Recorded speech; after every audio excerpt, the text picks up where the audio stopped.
Got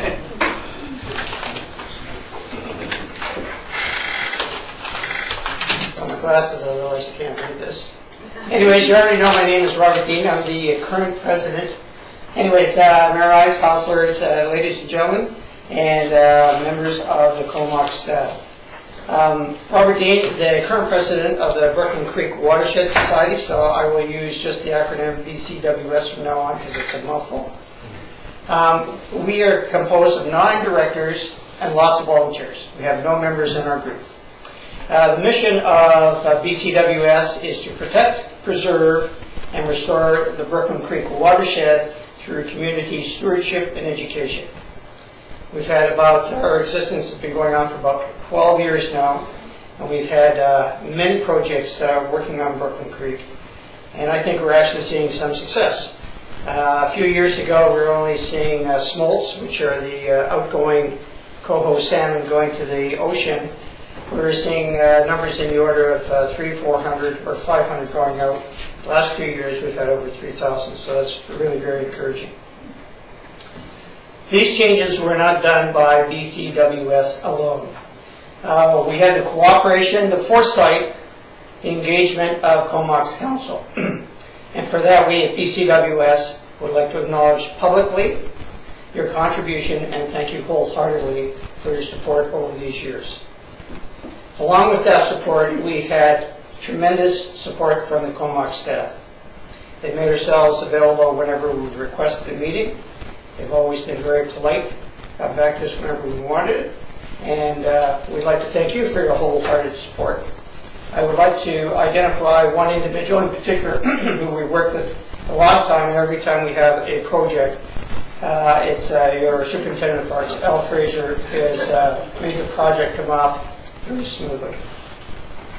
While I'm thanking people, I have to acknowledge the volunteers. They have slung gravel, planted trees and shrubs, counted fish. They've been cheerful, worked in all sorts of weather, and never let us down. There's not a project where we had a call for volunteers where we were disappointed. And some of these projects weren't fun. We were slinging gravel on Saturday in August. It was hot, it was hard work. And in every case we had and other times planting trees and shrubs in the rain, in the mud. And every time we've always had more volunteers than we anticipated. They've always been very helpful, and we've always finished the project faster than we thought was possible. The other part of my talking here, rather than thank you for the work you've done for us so far, is that I would like to put out an invite for all the counselors and the staff in the Comox that would be interested in coming down to one of our little fish counts. So we just put in our smolt fence on Sunday morning, and so it's up and functioning now. And it gets counted every morning somewhere between the hours of 7:30 in the morning to 9:30 in the morning or 10 o'clock. If you're interested, it would probably take less than an hour of your time, and you can get as involved in it as you would like. You can get right in there with your boots on and net fish and try to identify them, or you can just see what happens from afar. I think you might find it quite interesting what comes out of the little creek. There's often fish that you don't see in the creek until you sort of trap them and you've got them in a box and you actually get to see them. But if you're going to do that, we suggest that you book a time. Larry Jefferson is our director of volunteer activities, and we'll set up some mechanisms so you can contact him and let him know what days work for you. And I'm sure Larry will set you up with somebody that has already been counting and tell you what is going on. So that is my invite to you. And just one last thought. Brooklyn Creek is, as everybody calls it, the crown jewel in Comox. However, only 1/3 of our watershed lies in Comox. 1/3 is in the CBRD, and the other 1/3 in East Courtenay. All the projects we've done so far really have no value if we don't continue to have good water flow. And a lot of that depends on development and how it happens in those two other municipalities. It would be really something special, I know, because this group has foresight, but I know these are territories that you have no control over, to have a stream side path that goes all the way from East Coordinate all the way to the Comox Bay. So there's just one last request, and I'm going to put this one on Ken Grant, and no, Barbara Price is not here today. I don't want to put you in the spotlight, but we very much appreciate your insight and knowledge on how CDRB works. Sometime in the future, we'd like to make that sort of the next step along the creek, and hopefully be preemptive instead of fixing the problems after the fact. Does anybody have any questions? Go ahead, Councillor Swift. Thank you. When I first came to town, I was at Brooklyn School. Oh, yes. And Barry Thornton was there, so it was a project in its infancy in those days. The smoke count, how long is that going on for? Is that ongoing, or is that for just a period of time? You want to answer, Larry? We started the other day, and there are no fish yet. It's too darn cold. And we usually wrap it up the first week of June. Oh, okay. It goes like a bell curve. The greatest number of fish are in May, and then it starts slowly and it ends slowly as well. But in mid-May, we get the big counts. Okay, thank you. So if you're planning to come sometime in that mid-May Yeah. period, give me a ring, and you can check that out on our website, brooklyncreek.ca. And I'm in contact there, and I'd be glad to set that up. Okay, great. Councillor Hunt. Just to answer my question, just wondering how to get a hold of you, so BrooklynCreek.ca. All right. Councillor Margaret. Hi, Larry. Margaret. I've already signed up, so will I just wait for you to call? All right. Is that Okay, a yes, I have system your that works name for you? and email, so Okay. I will get in touch and we'll figure out a time. Thank you. Thanks. Any other questions? Seeing none, thank you for your presentation. Okay, thanks very much for your help and support. Next delegation is Rod Bell Irving from the Legion regarding the loading zone. So, Rod, welcome.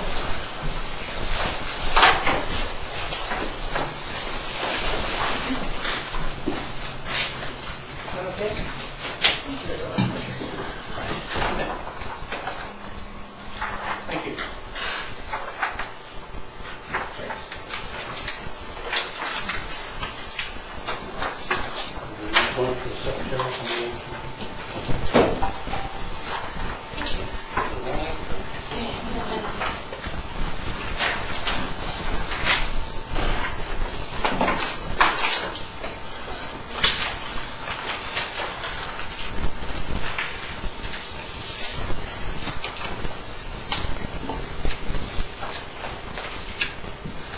All right. Your Worship, councillors, staff, and reporters, thank you. My name is Rod Bell Irving. I've been here before. I was here in another capacity, and now I'm here as president of the Comox Legion of the Road. And I'm here to talk about a follow-up from something I initiated in January. I begin by telling you what you already know, but just to make the point that the Legion here in Comox, like everywhere else in the country, is a non-profit organization with one very simple yet very challenging mission, as stated there.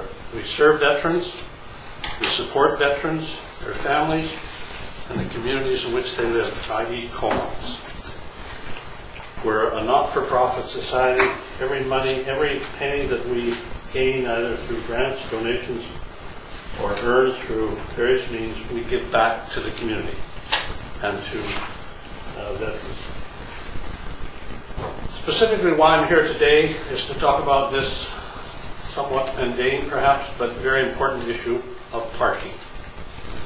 And by way of background, you may recall on the 11th of January, I submitted a letter to the Mayor and Council putting to you a request that you consider reinstating what I at the time was led to believe was previously designated loading zone in front of our premises on Comox Ave. You very kindly considered the letter and referred it to staff for a report, and I would like to take this opportunity to commend and compliment your staff engineer Shelley, who very kindly has been in touch with me and in fact shared with me her draft report in preparation for this meeting today. So I've had the benefit of that analysis. And with that as background, I'm now here before you to take this opportunity to provide you with what I call additional background and factual information before council, I believe, would be making a decision regarding our original request. First point I'd like to make is that, as was pointed out in the engineer's report, according to the canvassing that took place within the staff in Comox Council and Comox Town Hall, there's no any record or history of there ever being a designated parking zone, a loading zone rather, outside our building. And that's reflected in her report. That caught my attention because it contradicted what I had written to you in January. And I would confess at this point that when I wrote the letter, I relied on elders' wisdom and memory who approached me to say, there was always a loading zone there, and why don't we have it again? And I took that at face value. I'm a young guy. I have to do as my elders tell me. And so I wrote the letter accordingly. Since Shelley very kindly pointed out that as far as you're concerned, there never was one, I thought, well, wait a minute, I'm going to test the waters and challenge. So I wrote to all 600 members. And I put out a bulletin to the entire organization that said, somebody come forward with proof. Show me where there's evidence. And guess what? Nobody did. They all said, well, I remember. And they said, well, I've always parked there. I've always done this thing. So I thank you for prompting us to investigate further. But what we found is shown in these next three pictures. And in fact, the truth of the matter is, and the facts are, that before 2004, in front of our building, there wasn't a loading zone, it was a no parking zone, as demonstrated by the yellow line in front of the building. And that goes, there's three pictures of it. I have, in fact, a fourth picture, which I didn't include in this presentation, with the actual no parking sign on the sidewalk. And you might note the date of these photos. There's one up here in the right-hand corner, August the 2nd, 1993. And this one is 17th of August, 1994. And what you see on those pictures are clearly a yellow curve, and in our case, in one picture, with members of the Legion and the public sitting right up to the curb for various events and functions. But that was before That was before the beautification program. Yes, okay. Indeed. That's why the time, 93, 94. The beautification project, according to your engineer's report, was completed in 2004. So the elders in the Legion were partially correct. There was some reason why they were parking there, but no designated parking zone. It was a loading zone.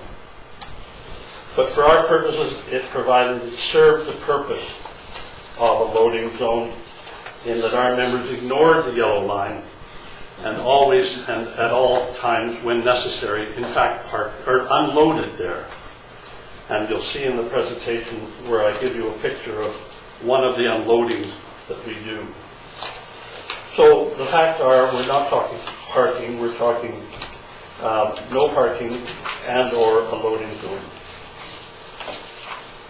Now, just to give you some more, because I understand the municipal engineer's investigation, talking to Shelley, didn't actually come into the Legion and didn't talk to the Legion, didn't sort of report from the internal perspective. So I'm giving you here just a reminder of some of the internal facts that we're working with and having to deal with inside the building. The hall that we're talking about on Comox Ave is 2,600 square feet. It has a full kitchen and a bar, and it's rated for a capacity of 160 people. And why that's significant is that because of that combination of kitchen and hall and the capacity, our hall is probably, in our view, probably one of the largest, if not the largest, assembly area that, quite frankly, comes at no cost or very little cost to the community. And it's used accordingly because it's a facility right here in Comox. And that's what's attracting a lot of the use. So when we're talking about loading or parking zones, we're not talking personally from a Legion point of view. We're talking about our ability to serve the community and be able to provide that facility. Secondly, if you've been in the building, and I know some of you have, we don't have an elevator. And that's a serious problem. And it's something we're addressing in the context of our other project, which I'll talk about if you have any questions about redevelopment. The stairs that we do have are narrow and very difficult to navigate. And I know that some of you have experienced that yourselves. So I'm not telling you something you don't know. What our property also has at the back is 30 parking spaces in our parking lot on our property off Beaufort Avenue. And as I say elsewhere, those parking spaces right now are used by the community and by residents in the vicinity of our Legion. So through our own parking, we're providing parking space for the public. Comox Avenue parking, I recognize, is a limitation, it's a constraint, it's a problem, a concern, talking to Shelley, I know, and talking to various councillors. There's an issue related to precedent and the fact that if one was to dedicate something for the Legion, then maybe others will ask for it, and it's going to establish all sorts of challenges for everybody. That's recognized, but I have at the end of the package, and maybe if you want, if I could ask you just to flip to the very end of the package. I tried and didn't look very successful. I copied off Google Maps an aerial photograph of the property right now on Comox Ave, right at the stop sign. And the point I'm trying to make with that, when I use the word dangerous, it's our observation. First of all, the current parking starts 31 feet behind the stop sign. So there's a 31-foot lineage frontage that has been taken away and used for the beautification project. Secondly, most importantly, the measurement from the curb where the parking does begin to the white line that delineates the through lane and the left turn lane is only 15 feet wide. And what that does regularly with cars parking there is called, and we observe it all the time, and particularly if trucks park there, or particularly double wide 1-tons parked there, is that cars, just to navigate along Comox Ave and get to the stop sign, have to verge into the left turn lane. And it crowds the whole scene at that particular intersection. And we have examples and illustrations of, in our case, where we've had events where Handy Dart has delivered a patron or a participant in one of our functions. No parking. The Handy Dart has to stop in the middle of the street, partly in the left turn lane, partly in the through lane, and unload their passengers. And it would be my submission that the current arrangement alone is potentially dangerous. Okay, our current use and the need for this. I heard in my conversations and discussions with various people at staff and the engineer that let's try and find solutions that talk about varying times, try and park at different times of the day, different days of the week. Try not to require, if you will, a loading zone or a dedicated area for your use. But when we look at what use we do have, the people that use it, and the extent to which it's used, I've summarized it here. Veterans and seniors workshops and clinics, they're going on Monday to Friday, weekends included. Daytime, nighttime, it depends on the event. There's no easy pattern or ability to restrict the use to a certain time and therefore allow parking or unloading at a certain time. We have, as most of you know, also we run soup and sandwiches at lunchtime once every month on a particular day of the week, and that's totally overflowing with people, including the fire department from Comox. There's a lot of supporters that come down, so it's very well utilized. Senior activities ranging from bingo, craft fairs. Imagine craft fairs, the entire hall with tables set up and people bringing in stuff and setting it up, selling it, and taking it out. And poppy services. Now, the common thread to all of that is that we're talking about seniors. 90% of what goes on at the Legion deals with seniors and seniors' activities. That's why we're saying there's a need for some treatment out front. Seniors who come with walkers, wheelchairs, and handy darts, the one designated parking spot for wheelchair doesn't cut it because they're coming through public transport and other means. And similarly, that having to cart in all the supplies and material, if not from Comox Ave, from our lower parking lot, because there's no parking, no elevator, they have to carry it up the incline, up Church Street, and around the corner and into the building. And for some of our 80-year-old seniors, that's a challenge and a potential risk. Poppy services, the next picture gives you, I think, a very clear, indication of why we have a problem. Here is a poppy service.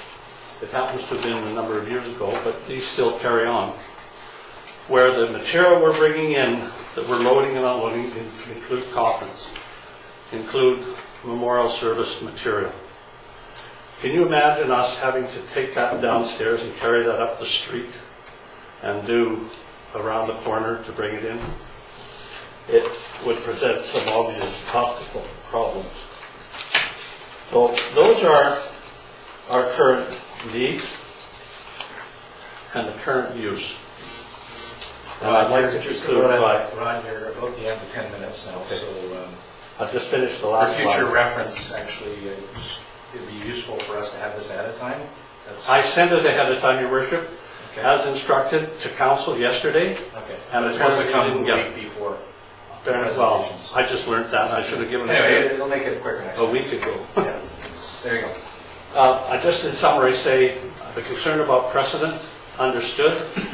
There's difficulties, but I would ask you to consider that we are unique, and unique in terms of the entire Comox Ave. What other non-profit society is opening up a hall and letting all these people come in? And therefore, any decision you come to could be justified. Alternatives, we believe, are not practical, and the impact on existing parking, we're suggesting we're already granting parking to our spaces and will continue to do so.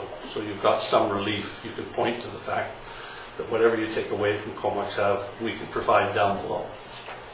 Finally, I conclude, please consider this information and give serious consideration to the granting of our request.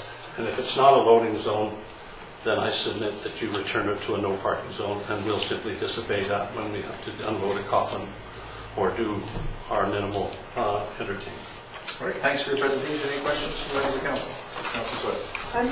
Thanks, Sean, for your presentation. I understand your concern and need for this. Have you examined the possibility or feasibility of an elevator? Yes, we have, and we're seriously advancing the concept of an elevator. It's about $120,000, and it's very much part of our, I was here a year ago in June presenting to council our initiative to do a total redevelopment, renovation of the building, and that's very much part of it. And I'm planning and hope to have your attention again in June this year, where I can give you the results of our investigation and our proposed plan. And that would include, of course, an elevator. Thank you. Councilor McKinnon. Thank you for your presentation. I'm wondering if your organization has consulted with the town and considered portable loading zones where it can be set up for certain functions and then return back to regular parking regulations there. So the answer to the question, I know personally, I have not consulted with council or staff. I simply followed what I believe was the appropriate course, was to write a letter to request it. And if that's an option, then by all means, we'll pursue it. Well, Councilor McKinnon, perhaps your question can be addressed to staff at the time we consider the report. Do you have any information on that? All right, any other questions? Go ahead. I'm just wondering if you have a time frame on your redevelopment. Well, I prefer not to get into too much sort of speculative discussion today, and therefore can't answer that directly. I can say that we have a firm that we are entering into a memorandum of understanding with that will have a 3 to 6 month time frame to give us a concrete plan and proposals supported by a business plan that we have to put before council, we have to put before the members for approval, and then the actual construction financing. Your guess is good as mine. Yeah, my question, I guess we all know it's the almighty buck that drives most of these things. Would you have to raise the funds or borrow the funds, or have you got a thought to? It gives me an idea of time frame. The plan that we have at the moment sees a developer who has a proven track record and a reputation for doing this with legions throughout British Columbia, who will, with our input and under their guidance, arrange for full financing, and it will include renovation to our existing footprint, and the proposal right now is to add to that, our building property, as many as 40 to 50 rental senior housing units as part of the overall development. Fair enough. Thank you. All right. And thanks for your presentation. Oh, did you have your hand? Actually, I didn't have a question. I'm just going to make a comment. Thank you. This was far greater depth than your letter, and I appreciate your information. You're most welcome. Can I ask Council, Your Worship, what's the process in terms of when we might expect some either further direction? We'll have a discussion here shortly in the meeting, and we'll see where we go with it. Can I stay for that, You or should certainly I can. disappear? You don't have to leave. Okay, thank you. All right, so thank you for that presentation, and our final presentation is from our Parks Director regarding the platform we propose for McLean Park Shakeside area. Thank you, Your Worship. And thank you for allowing me the opportunity to speak to what we'll call the Shakeside's viewpoint conceptual design. As you can see from these four inset plates here, what we're looking at doing is creating a view platform on the existing site of the Shakeside's current position. We're looking at retaining some of the physical attributes of the existing building, incorporating them into a package constructed of resilient materials that we think will be long-standing and serve the community well in the future.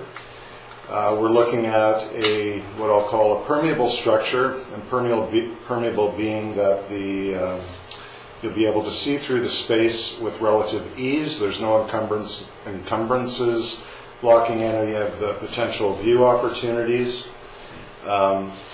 But it still captures, I think, the essence of what some of us hope to achieve in preserving, I guess, the legacy of Mac as an individual, but also as a nod to his great work as a BC naturalist.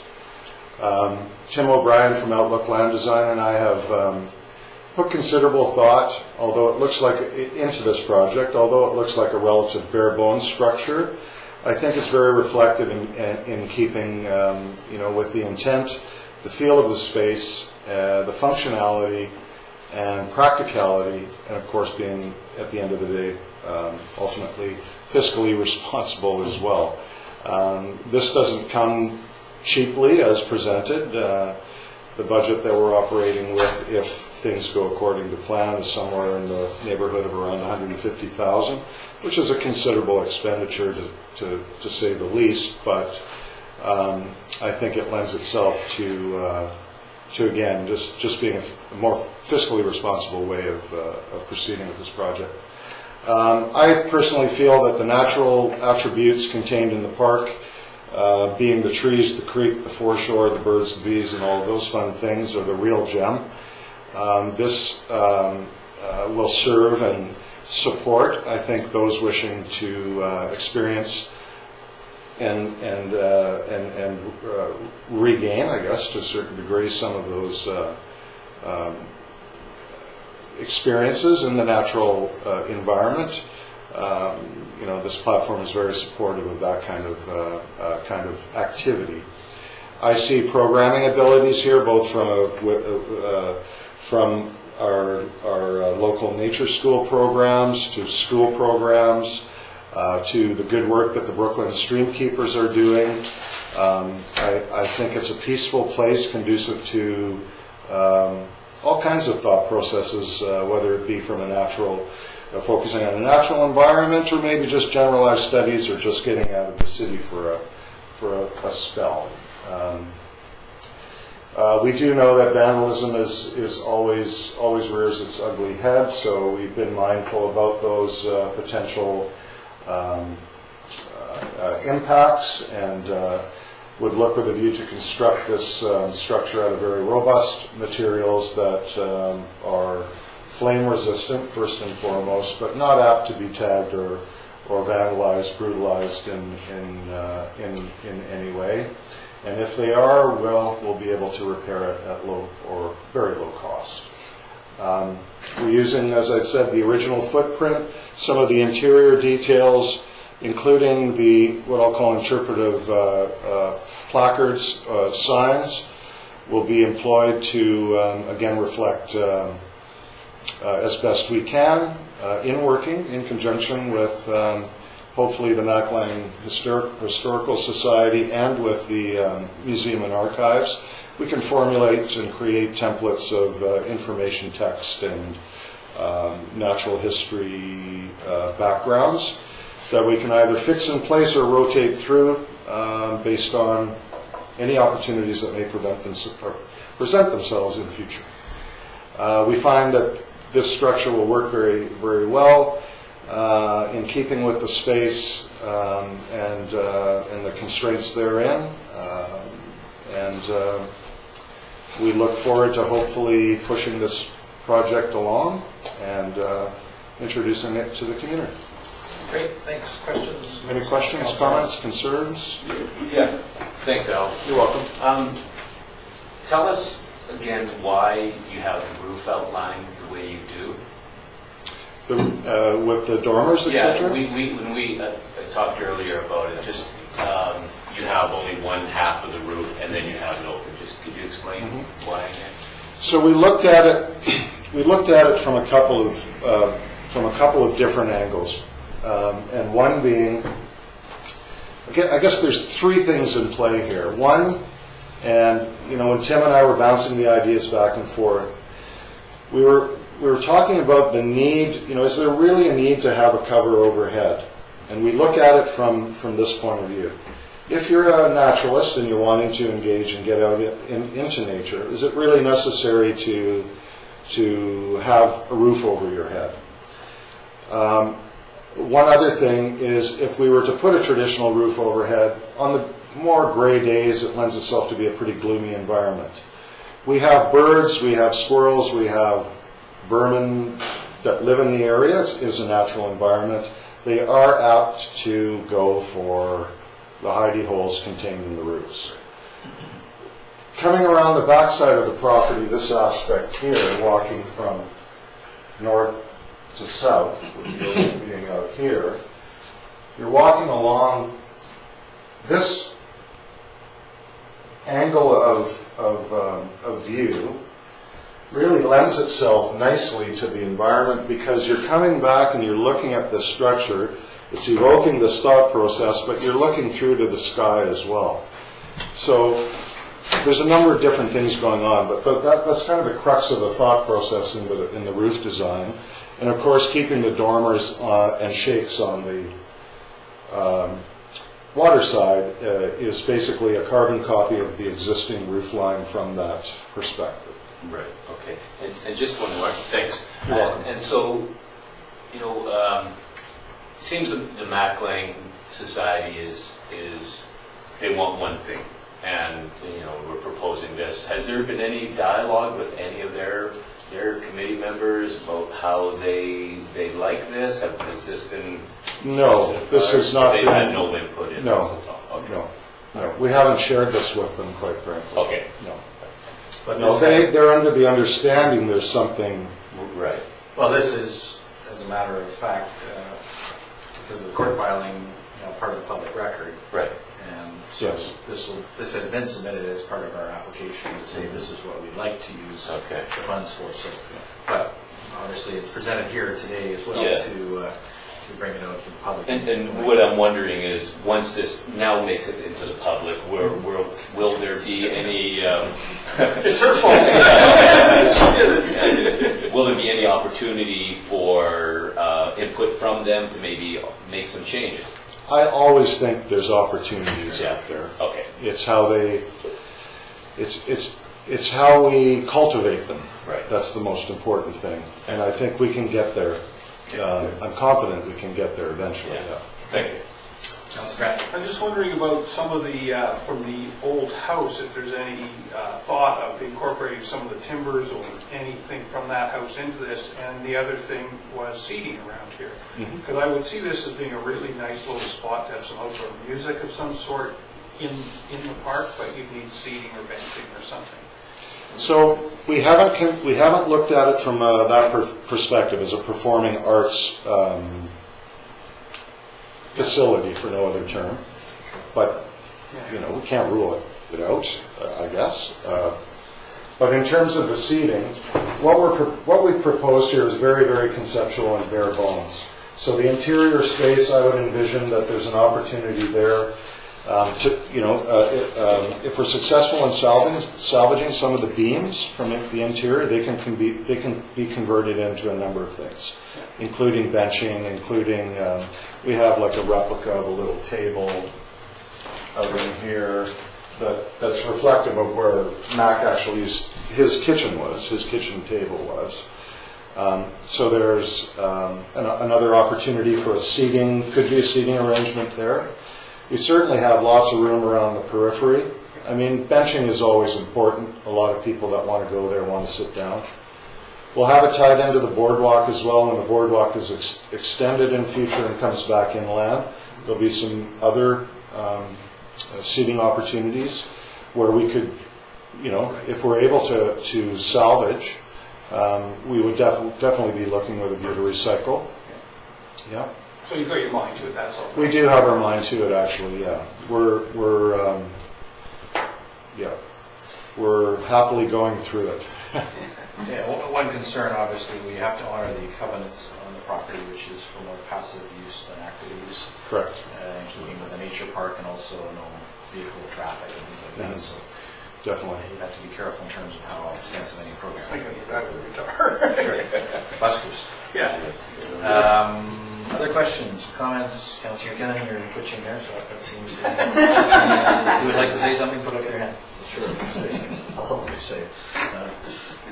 I went to the museum AGM, and I talked to you about this all as well, but it looks like the museum has a strong interest in preserving the legacy of Mac Lang from a museum perspective, and I'm wondering if there may be the possibility of having reference to the museum at the site, which would make the perfect combination in my mind of a natural site and then reference to the works of Mac Lang in our museum. We would definitely do that, and we would rely very, very heavily on the museum and archives to supply us and support us in this initiative, but to supply us with the background information, whether it's in fixed-mounted interpretive signage and information, or as I referred to earlier, rotating displays. I'm engaged with the Museum and Archives right now on the Baybrook text project to finish the platform off. So we will definitely have. I would absolutely consider the Comox Museum and Archives as one of our key partners in all of the goings-on here as it relates to the information. That's terrific, and that sounds like a win-win-win. Doesn't it? Councillor Arnott? Yeah, because as Mayor has mentioned, the passive use for that, do you see any need to upgrade that little bridge that they have there, or is it? Not at this point in time, no. We look at the bridge fairly regularly, not from a, not necessarily from a structural engineering point of view, but certainly an inspection point of view, because our small trucks do pass over there. Almost weekly we have somebody in there. I mean, we have a garbage run that frequents that space twice a week, much lighter truck, but yeah, it's in good stead. Good. And it's exactly where the smoke fence that Larry and Bob were referring to, so those guys help us, as an additional, if they see something out of sorts, they let us know. And And just to keep in mind here, of course, this is a concept. This is part of our application to court. We're hoping that the court will see that as a good use of those funds for this project, for the $75,000 roughly that's held in trust under the Mac Lane estate. We've also, and you'll see in the budget shortly, the amount that we've set aside in our budget, capital budget for that. So that just brings up my question, which is in terms of partnerships, other than Mac Lane Historical Society, I assume the town, as always with these kind of projects, would be amenable to other groups and organizations, Rotary clubs, whoever, who may wish to participate in, if this does get approved by the courts as a some kind of a community service project that those groups like to get involved with. Absolutely. I mean, again, it's about cultivating relationships, and if we can do that, then that's great. Yeah. Okay, good. All right, well, thanks for the presentation. You're welcome. And we'll see where it goes. All right, so we'll move on to business items here. Staff reports. So we'll be considering the region loading zone report at page 13 of your agenda, and that is been prepared by our engineer, and that is there for your information. No, we don't need to receive it. It's already received. So I guess at this point, it's information that has been provided in addition to, of course, what we heard from the delegation this afternoon. And if council wishes to take any further steps or ask any further questions of staff, I think Councillor McKinnon will perhaps get you, if you wish, to ask your question around what you call temporary loading zone. Yes, I wonder if our staff has ever utilized anything like that in our town, or has looked at a concept like that. It's a temporary loading. For lack of a better example, is for a funeral. There's a temporary loading area for the hearse and family vehicles at a place, and might there be an opportunity to extend that for events, major events at this facility, and then it revert back to regular parking, so they might have the best of both worlds. I'll ask the CAO if he wants to answer that, or some of the other members now. I'm unsure if it's covered in our street and traffic plan. That's where it would be located, if anywhere. And at this stage, the best I can do is say, well, I'll respond back to council when I go through the bylaw. It would require work from both ends, of course, and it's not an easy fix, but it's something. And just the other day, when I drove towards Town Hall, parked across the street from the Blackman, we had a big truck unloading various food supplies on the street. Obviously that happens. People work around it, but whether there's something formal that has to be done, and I don't imagine anyone's going to get in the way of somebody unloading or potty service or anything like that. I don't think that's the issue per se. I think that just happens. Yeah, actually, that might be a really good idea. I know when I've done things, I've done it in Courtney a few times, we don't even ask. We just go kind of cordon it off an hour before and make sure the parking spot's there, use it, and then put it back, and we don't even, I mean, it's never even thought of actually asking anybody if it was okay to do. So, but if we were to turn this into a loading zone, is there cost involved if we were to do, thinking of one parking spot in front?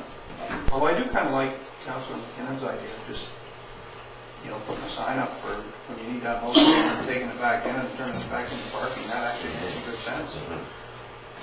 Who knew? Other questions or comments or staff responses to any of that?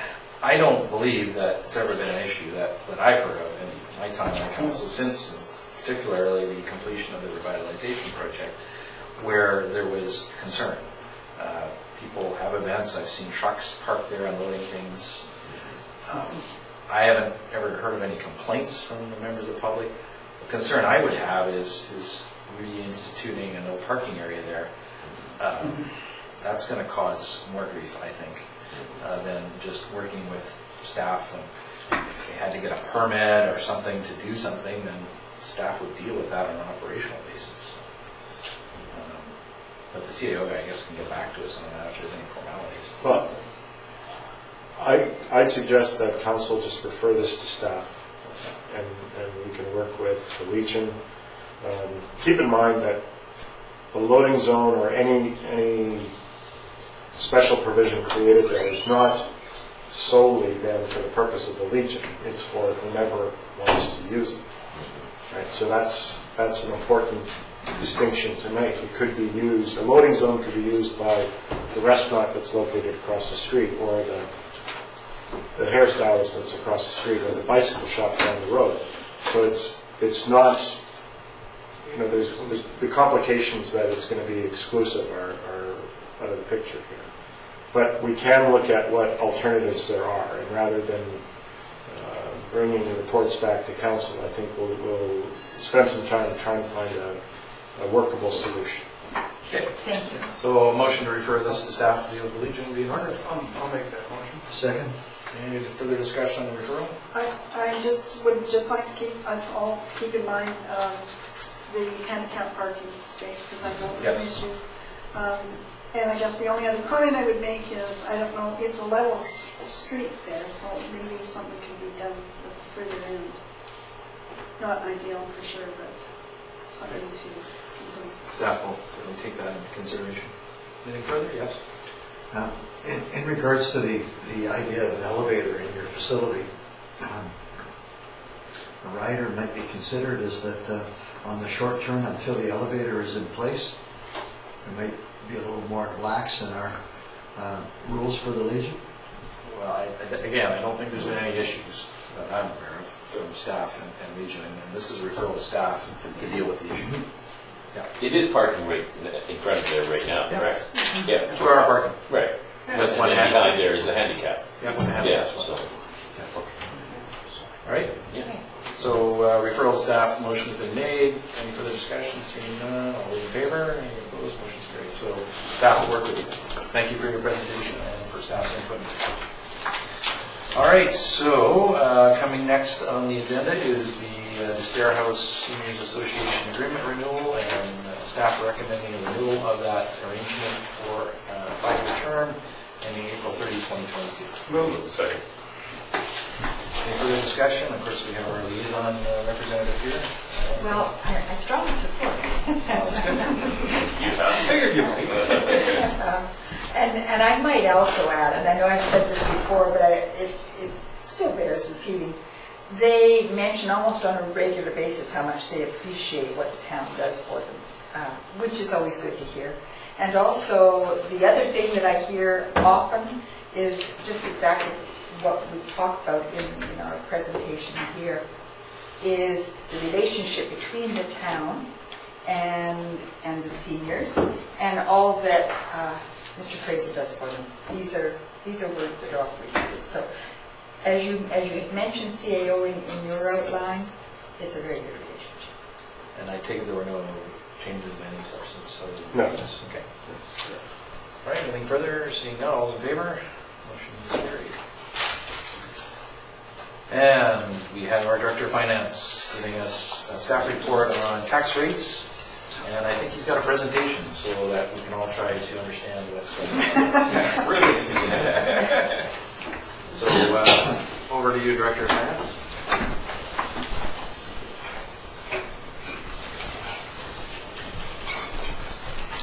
Thank you, Your Worship. I apologize that it's such a complicated memo. It's a complicated issue, and there isn't really a simple way to make it a simple issue. So what I'd like to do is kind of walk you through our thought processes step by step, so you can see how we got to the recommendation that is contained in the memo. The terminology, I guess, that's important is you'll hear me say, and you'll see in the memo, non-market change. Well, what non-market change is that's real growth. That's real changes to either the physical or zoning of the property. And it could include subdivisions, new construction, rezoning, boundary extensions. And non-market change can be either up, increasing the value of the property, or down. So you can build a new building or you can demolish an old one. And both of those are non-market changes. And BC assessment typically responds to us with each tax roll, showing us what the non-market change is. Before we get into that, I'd like to start with basically explaining how we set our tax rates. If you look at last year's financial plan, 2016, we started with the 2015 tax revenue, and we added real growth, non-market changes of 77,000. And then we added 2.7% taxes on most classes of property, 1.7% on business. So when you added all that up, we ended up with a net increase of 3.55%. For our first draft of the financial plan in 2017, we proposed the same thing. We said 0.7% non-market growth plus 2.7% escalation tax increase.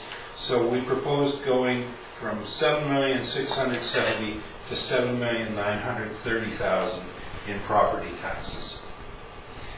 If you look down at grants in lieu, our federal grants in lieu actual last year were just over 1.35 million, and I've rounded that down a little bit in the first draft of the financial plan to 1.35 million. And that becomes relevant because we have to remember that the business rates, in fact all rates that we set, residential, business, and nonprofit rates we set for property taxes are used to calculate the payments in lieu of tax that were paid by the federal government. I'd like to take a moment and just compare the two tax rolls. There are a variety of classes of residential customers, okay? We go from 5,768 last year up to 5,825. You'll see that residential vacancies have dropped from 135 to 111. And what that is 26 lots that were vacant a year ago have been built on. So now they're part of residential single family. Those go up by 46. As well, offsetting that shift, we had two larger lots, acreage-sized lots that came into Comox from a boundary extension.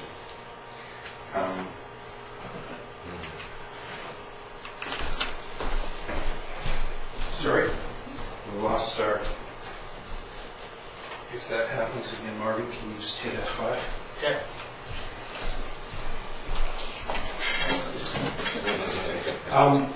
Residential strata, you'll see there's 35 new units, and that includes finishing off 3 different strata developments. 700 Lancaster, 1270 Guthrie, and then across the street at Knoll and Guthrie. So there were 35 new units. You'll see that business goes down by 10 units. That doesn't mean we lost 10 storefronts. What that is there were some storage units up on Anderton that previously were classified as business. Those shifted to residential single family. So they came out of here and went up there.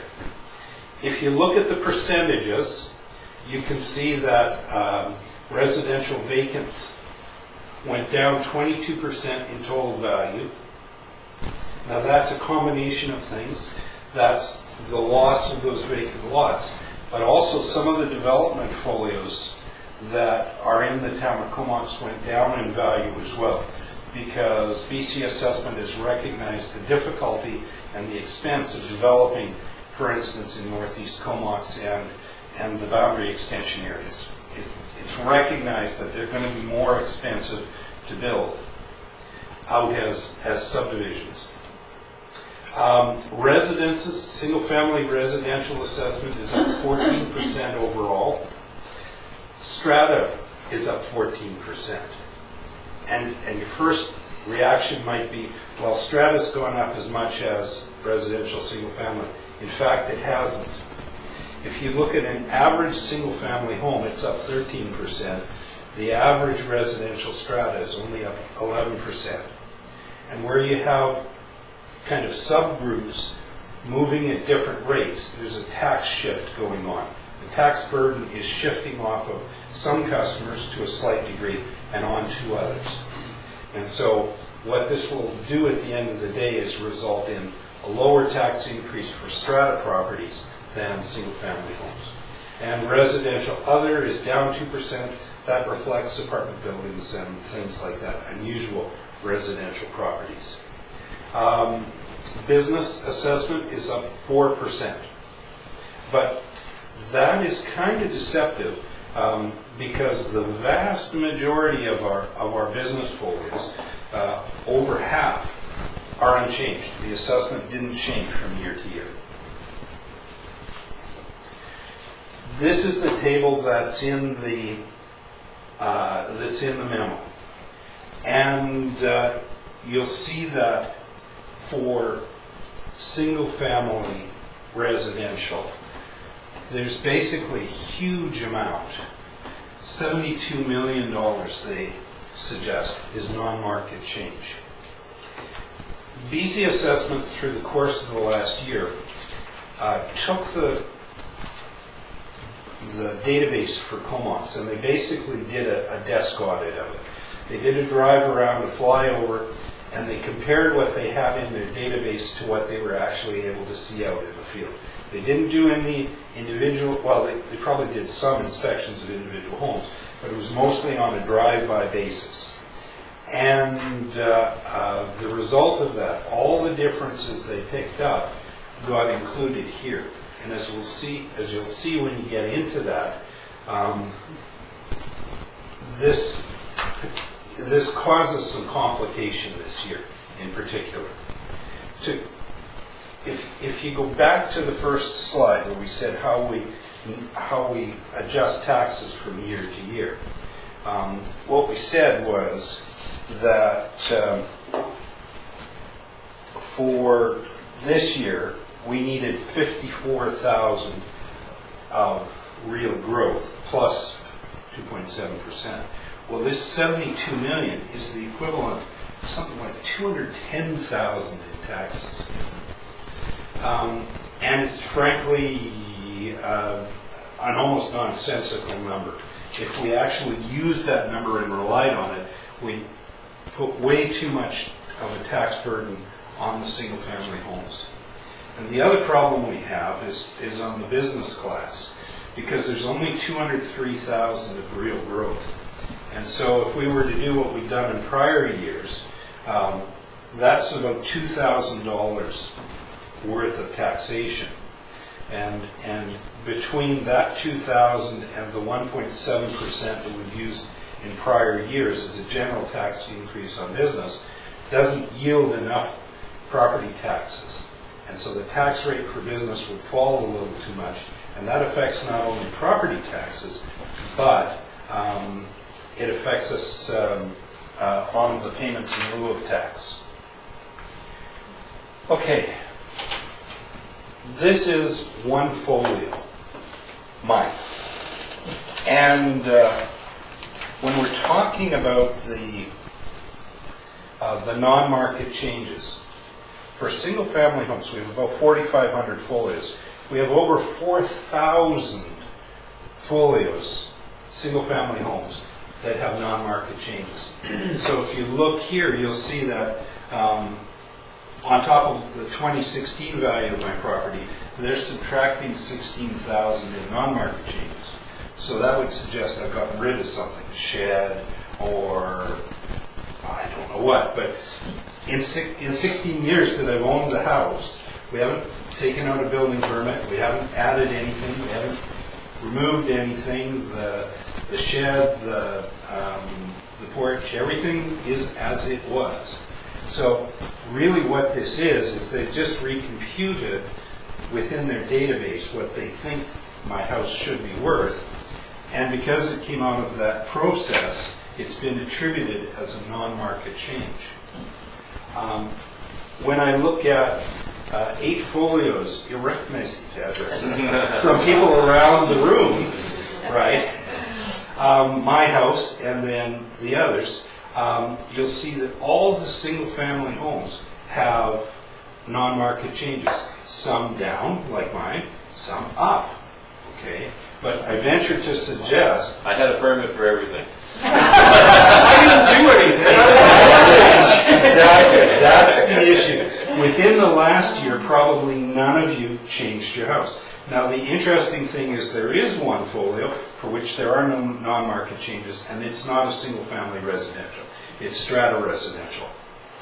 Okay, so the strata residential and the other classes, I think that data is reliable, meaningful, useful, but in terms of the single-family non-market change, real growth, it just, it's hard to justify that big a change.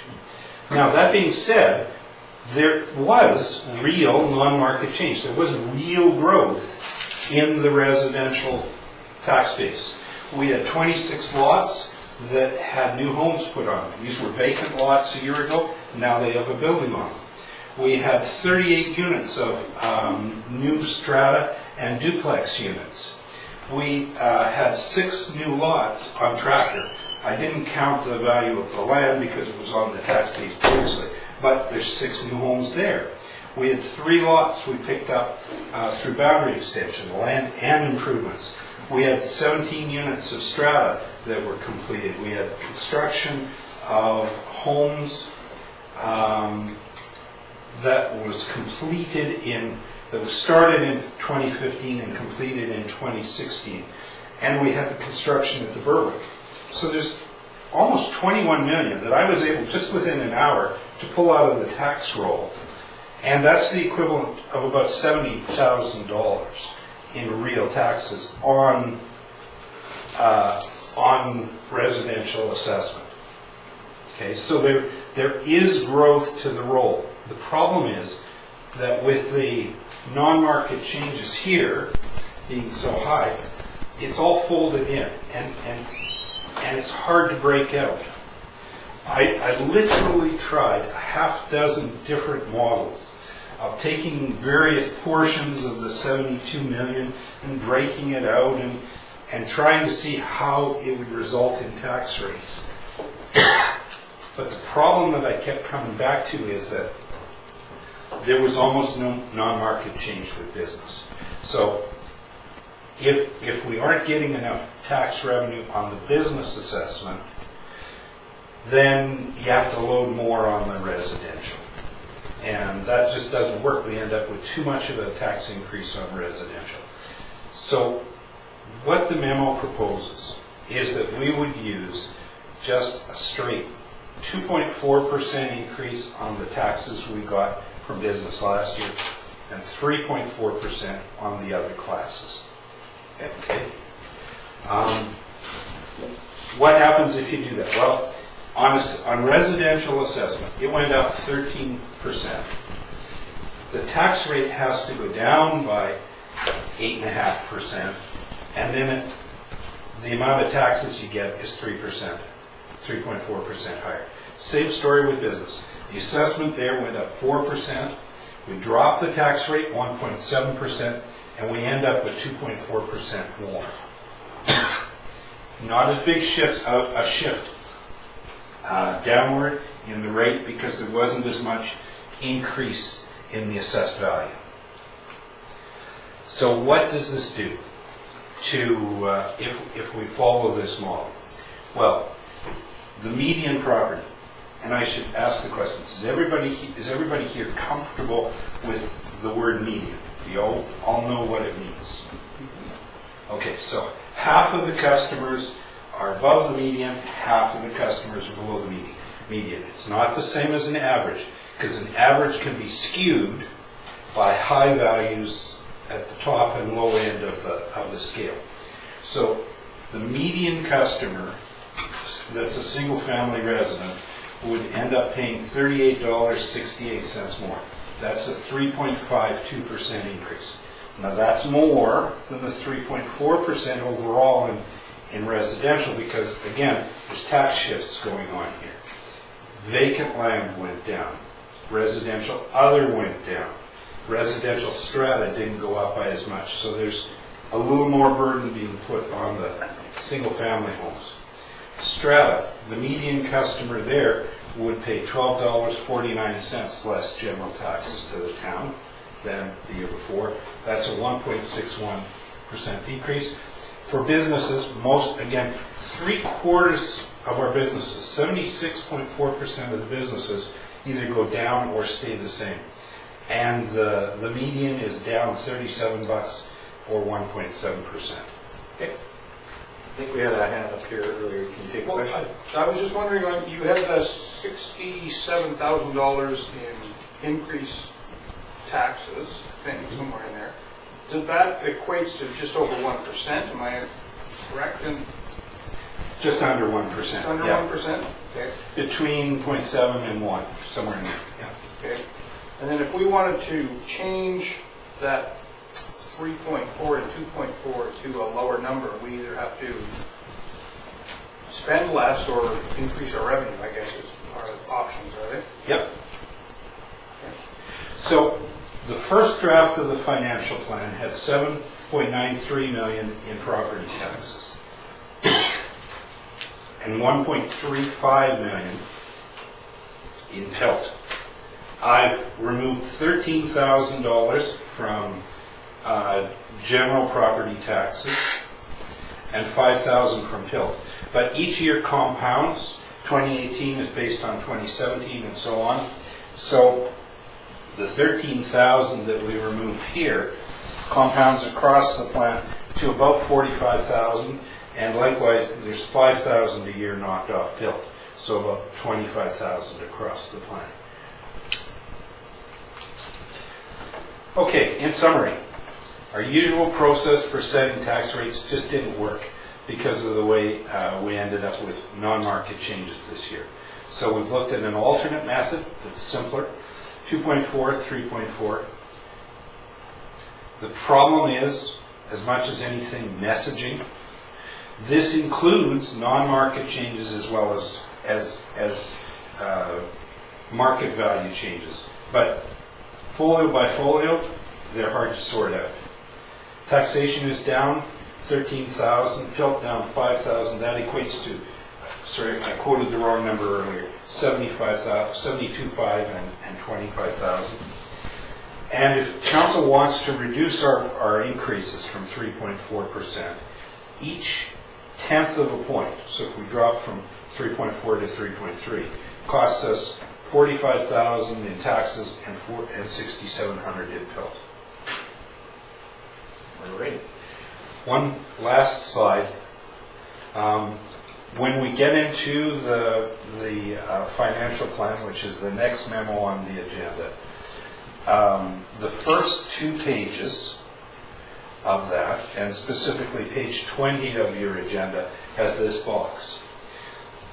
If you look at the financial plan as presented to you, we have a cash shortfall of $2.86 million.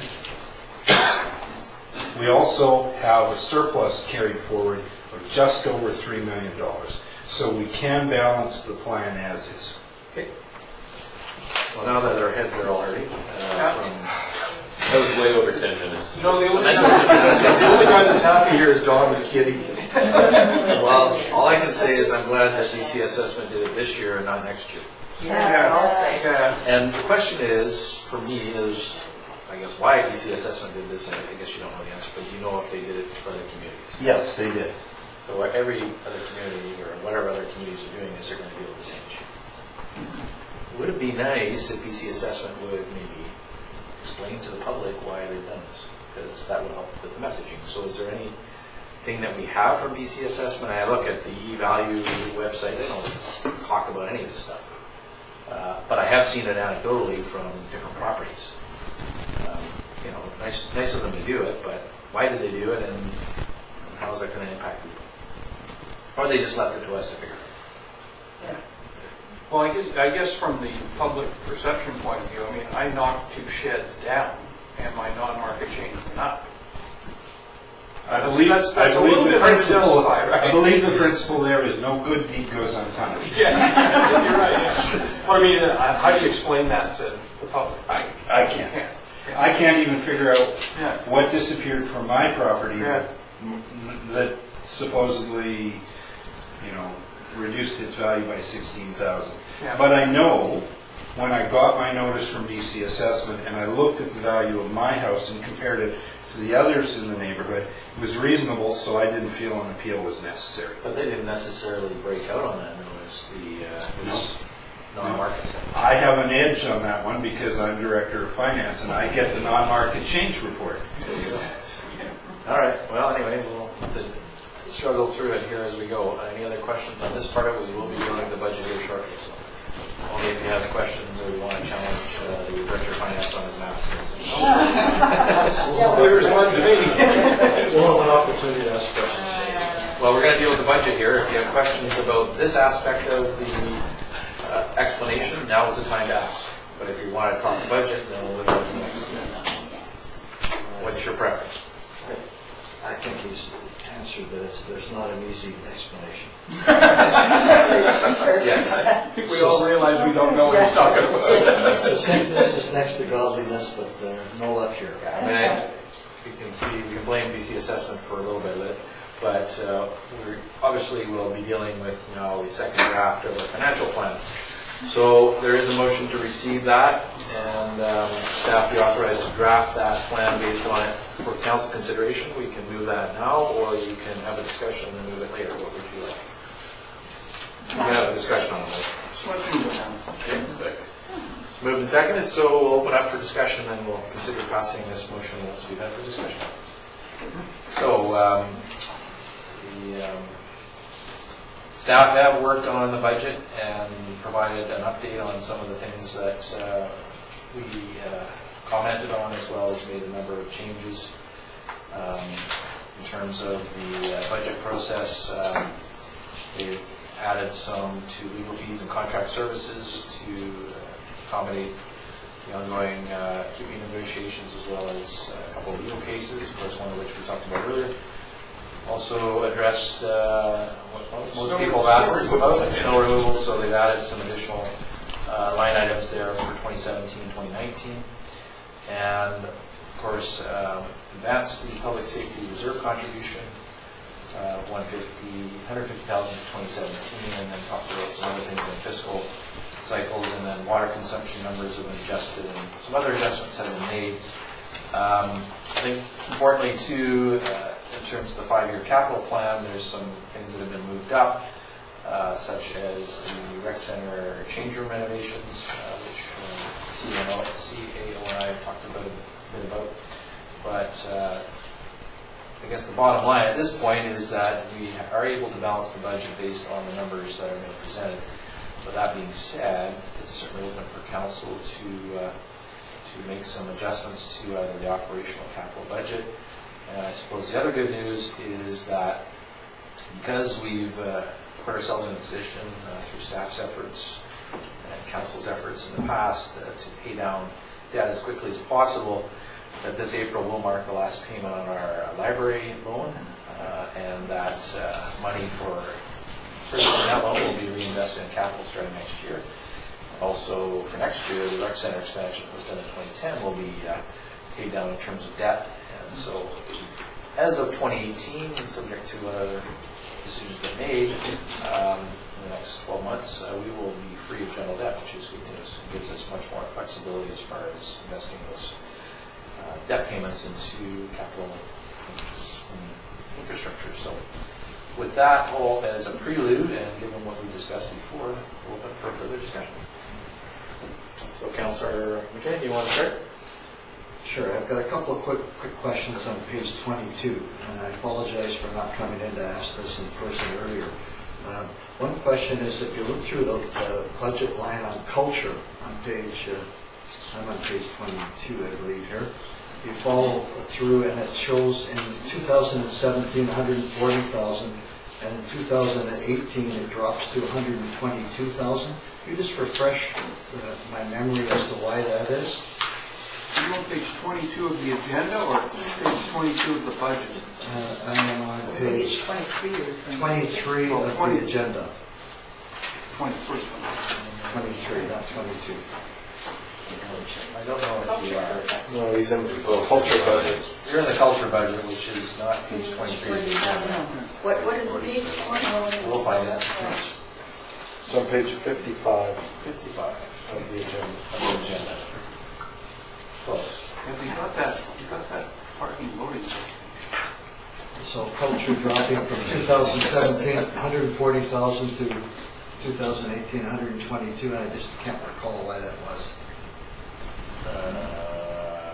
You're talking about total cultural services? You're going from If you actual to budget, aren't you? Your Worship, if you look under Christmas lighting and seasonal banners, there's $20,000 this year under materials and supplies, and that's to do a banner replacement downtown. Okay, well, there you go. That's a one-time expense, whereas the $2,000 a year is just the cost of putting them up and down. Thank you, and one other question on that page, the BIA on page 21 of the budget, I guess, it goes from the regular amount of $72,000 a year. In 2020, it drops to zero, and I just can't recall why that is. So their mandate expires. Yeah, they have a 5-year lifetime, So and they it's need just a to lifetime. reestablish the service if they want to go beyond that. Thank you. That was on page 46 of the agenda. And that's an in and an out, because if you turn to the revenue page, you'll see that the BIA levy, which is just levied on downtown businesses, drops from 72.9 to 0 in 2020 as well. So that's just levied on business taxes. It's not part of general taxation. And that would be up to the BI members to consider renewal that time. For that time frame. Okay, Councilor Markgraf, do you have any comments? Yeah, just one comment, please, on page 18. I'm making reference to our shortfall of $2,886,000 and how the general fund surplus of $3 million Yes. will accommodate that. What I'm referring to, though, is Dawn's final comment there, which states that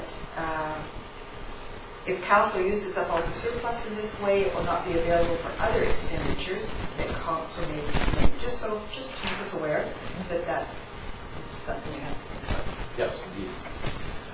We will be getting a report, or just considering a report a little bit later on the underground wiring, which shows a slight reduction in the cost of that. But those things, until they're actually done, you don't really know. But budget item for that is $399 and $400 or something. That's what we have in the budget, yes. But the actual amount may be over $300. Correct. Anyway, that's just one thing.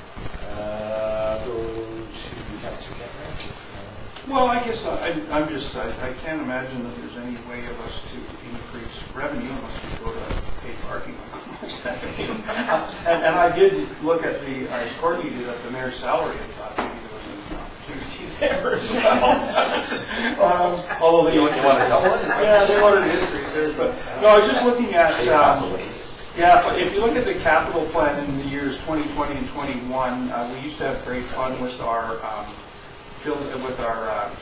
parks building and stuff by kicking it off the end of the plan every year and balancing that way. And I'm just wondering if there's anything in here that we could knock off the end of the plan to help us do that. The capital plan. It's a capital plan, yeah, which would help us save some money, and then you can always put them back in future years. I'm just looking at it, my thought was around the roundabout at Rodello, but that's a DCC project, so that doesn't really do anything. But if there was anything else that staff could look at and see, I mean, it seems to me we have to come up with to drop it 1%, we need to come up with about $250,000 over the life of the plan, or a $250,000 thing, if I'm correct. Yeah, I believe you are correct.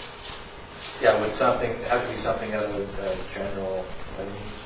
Yeah, funded by other agencies like Community Works or grants and something. Yeah, sometimes you can find something you can fund with gas tax, if you're funding out of general revenue or something, but I'm not really seeing anything. I believe staff have pretty much allocated virtually every penny they can, gas tax, to appropriate projects. And I suppose in terms of road networks, there have been some deferrals there shown on year 2021, certain roads, and of course every time we defer one, we pick another one up, it seems. So that would be challenging. But staff may have other comments.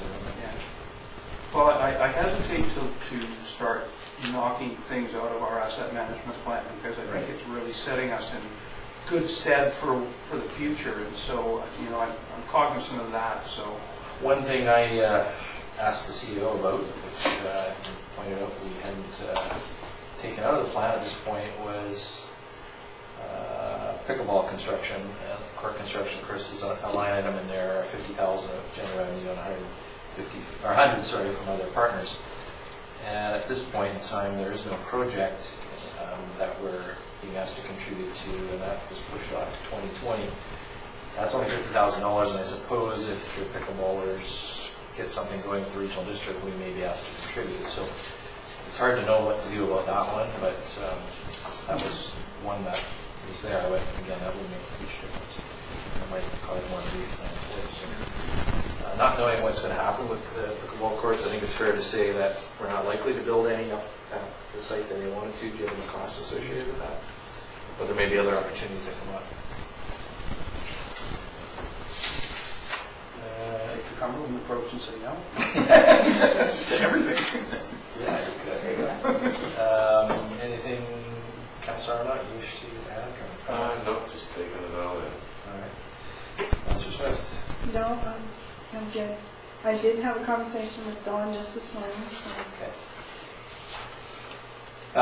So there's that, you know, and I guess it is a fairly ambitious capital plan. If you look over the 5 years, you know, we average probably close to $6 million a year, or at least in some years anyway, of capital when you add that to our operational budget of about 10.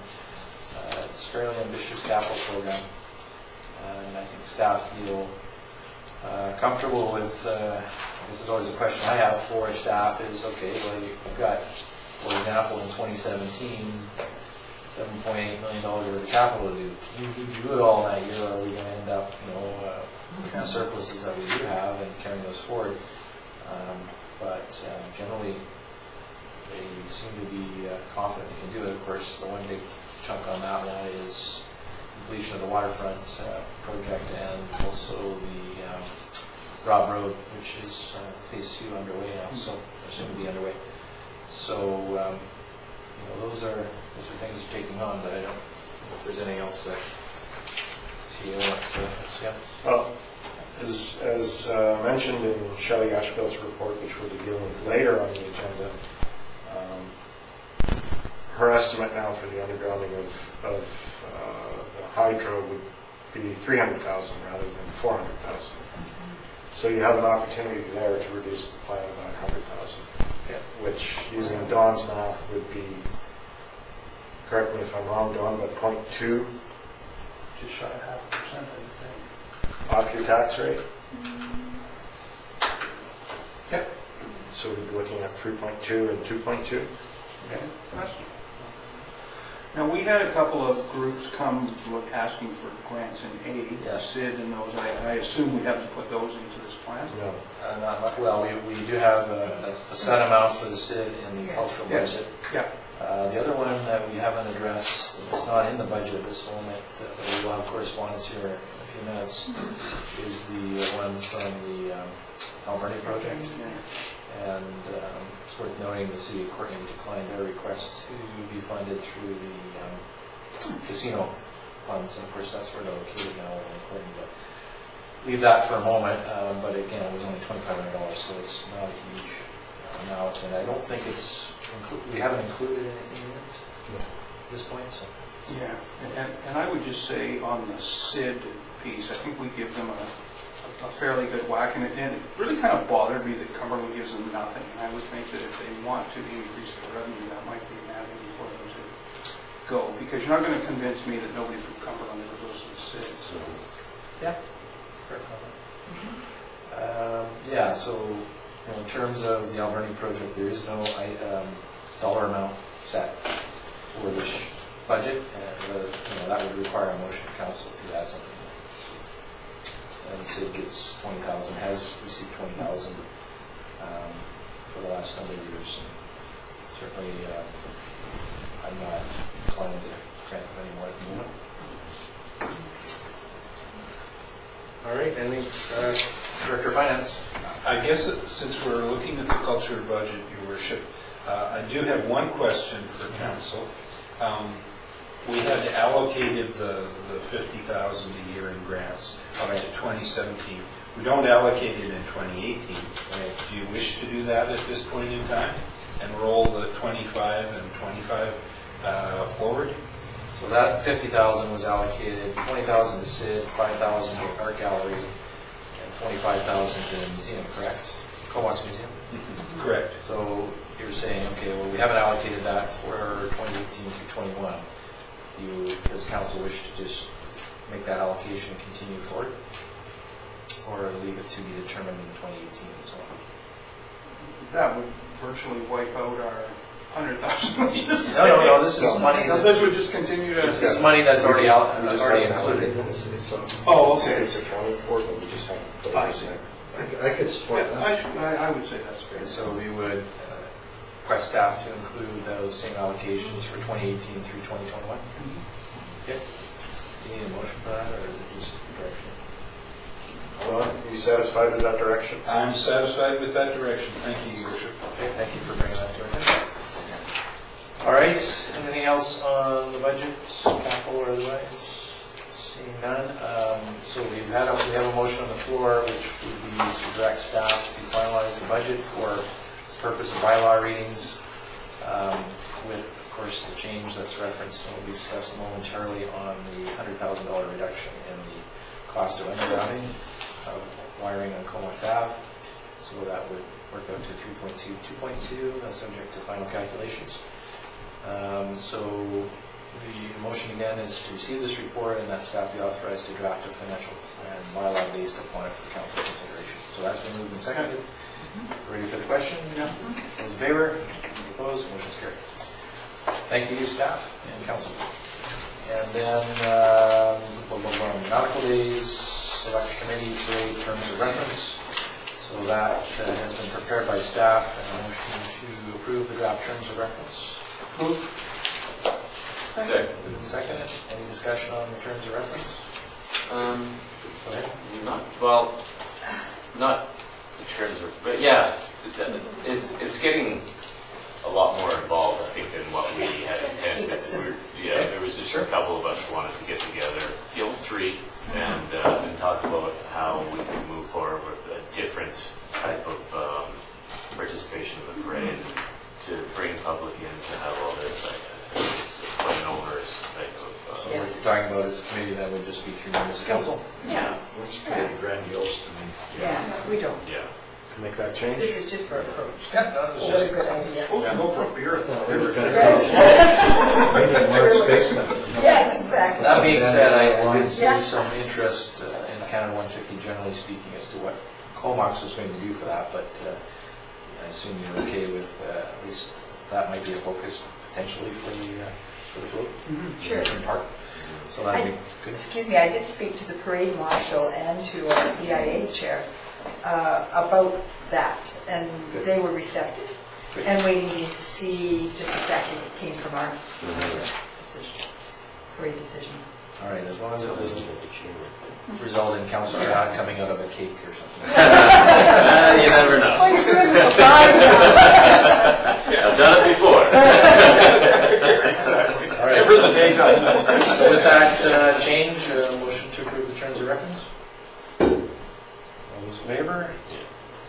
And who would like to be on that committee? I think Mark's chairing it. It sounds like I'd it. like to participate. Councilor Mark Grant, Councilor Russ Arnott, And and Maureen. Councilor Swift. Okay? So Nothing pink, okay? those appointments, and I suppose the other councillors who aren't on that can be alternates. By matter, of course, so motion to that effect. Seconded, all those in favor? Motion's carried. Okay, so So we'll carry on and we'll look forward to hearing back from you. Okay, undergrounding of hydros. So we have a report from our engineer. A motion to receive that report. All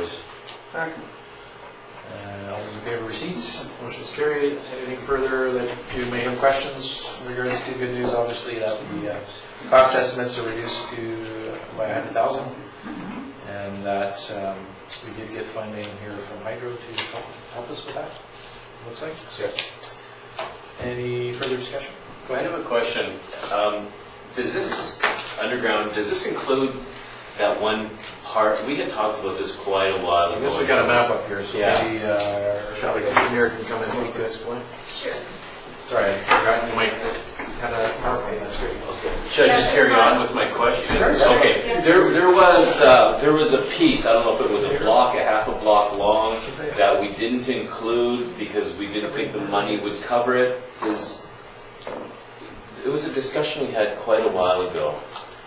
I'm sorry, I didn't think earlier of asking it. Oh, okay. Just review on So, yeah, I didn't know, I thought this would be just a good overview Yeah. of what was happening downtown, or Comox. So this is Ambleside.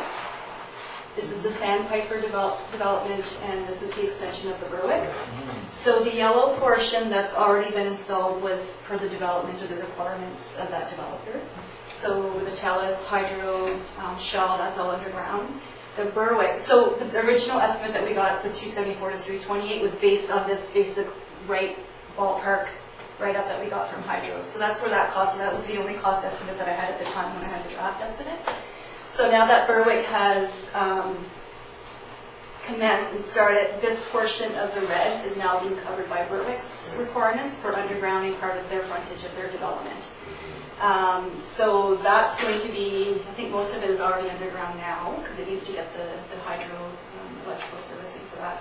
So the remaining section, this is the key, that's all underground.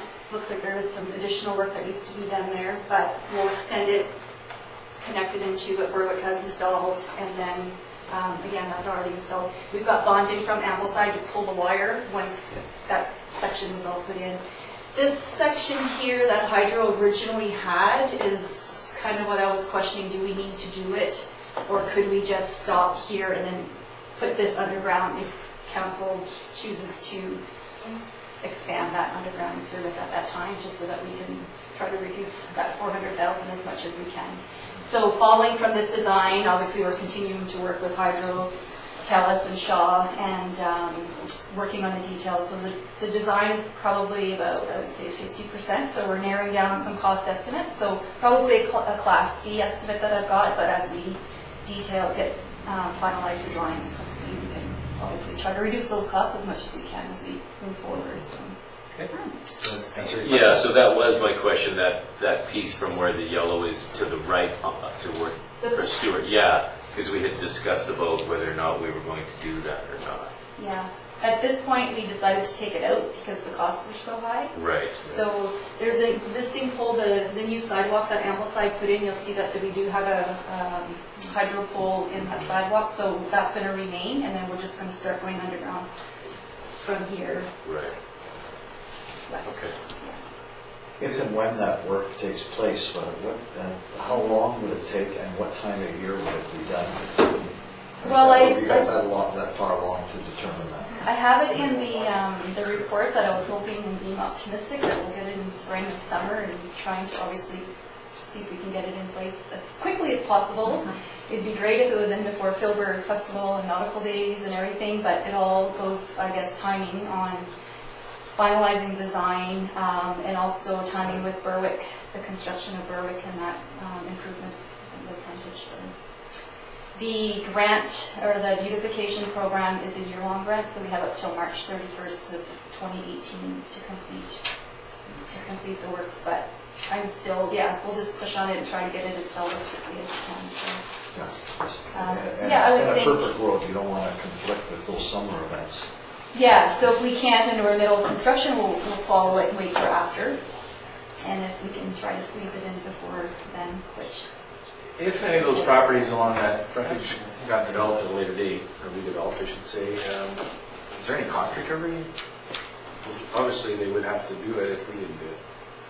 Can't grandfather that, or they come have to. Right. But we did get some grants from Hydro to help, so that's good.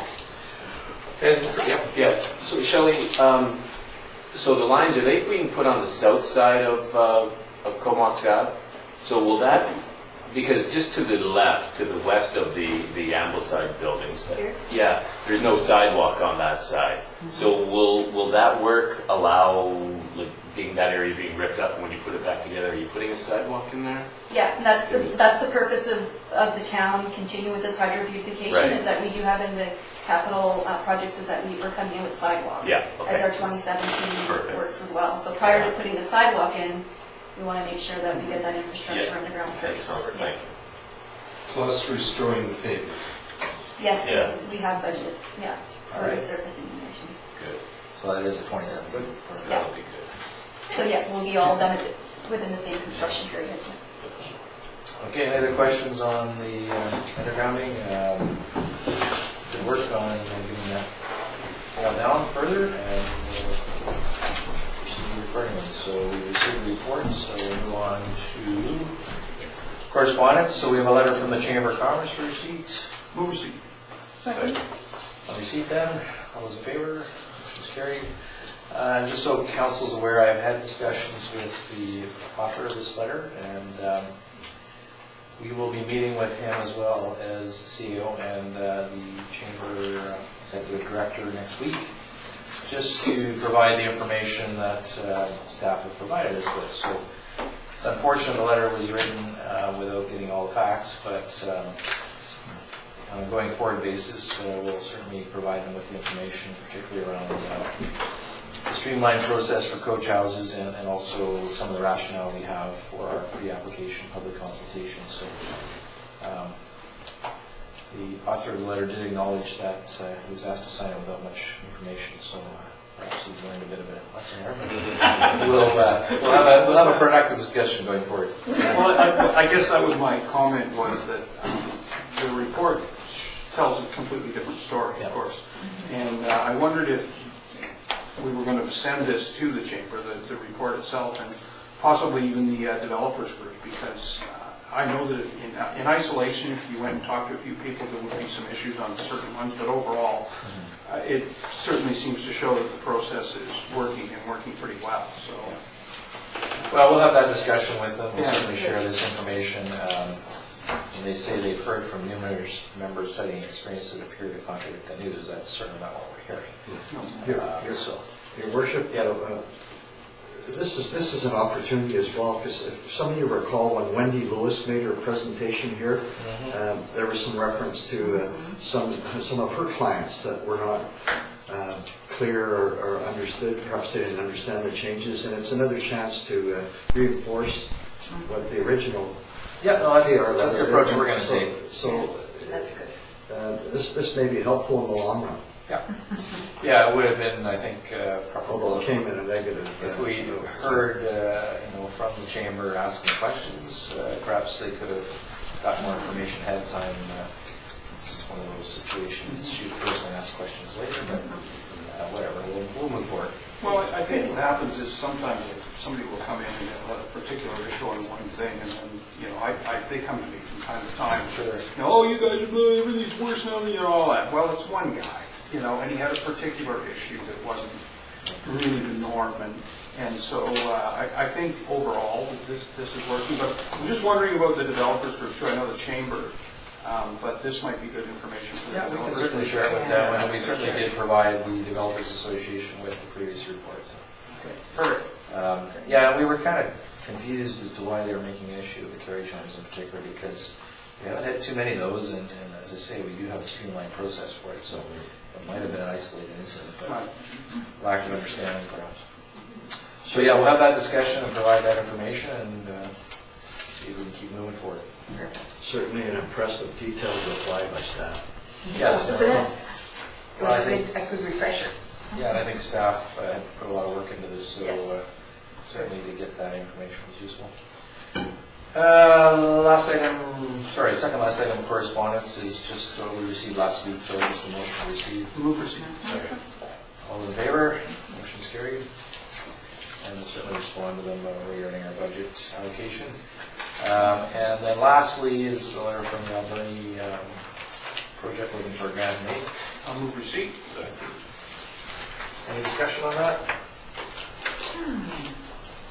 We haven't allocated anything in our budget for it, so they're looking for support. As I mentioned, they did ask, I think, the city of Courtney for $7,500 from the gaming funds, and they got nothing. So They were turned down. yeah, I mean, I understand this organization does a good job for what they do, but we do have a no grants in aid policy, although we do allocate some to cultural things. I'd be inclined not to, but that'll be up to council, notwithstanding the work that they've done. And I suppose we supported them when they were located in the town of Comox and Mall, but they're obviously now all our importance. I would agree with you on that, because I've seen, I remember the days when we kind of didn't really have a policy on grant needs, and there was just a lineup at the door. Everybody coming wanting money for this, that, and I think that we should really stick to that, because I think it keeps us running in a proper order fashion. So. And certainly the city of Courtney has that problem because they have a set amount in their casino money that they do allocate, and they are now getting the lineup out the doors, which is a problem we don't have. I don't disagree with members of council and your worship, but this gentleman and the organization, they have done a wonderful job. It is first class to the nth degree. And it's a shame that he can't find funding somewhere. Well, there are other places he can look, but I guess to ask our property taxpayers to contribute to that. There are other organizations perhaps that can help. And if he's not getting it from the gaming money, I don't know what he can do. And certainly his letters of reference indicate that it's first class projects that have been done. Yeah. All right, so we don't necessarily have to pass anything to say that we'll just receive the letter and wish them well. Just have to do so. No other items for consideration, so a motion to adjourn would be in order. Second. All those in favor?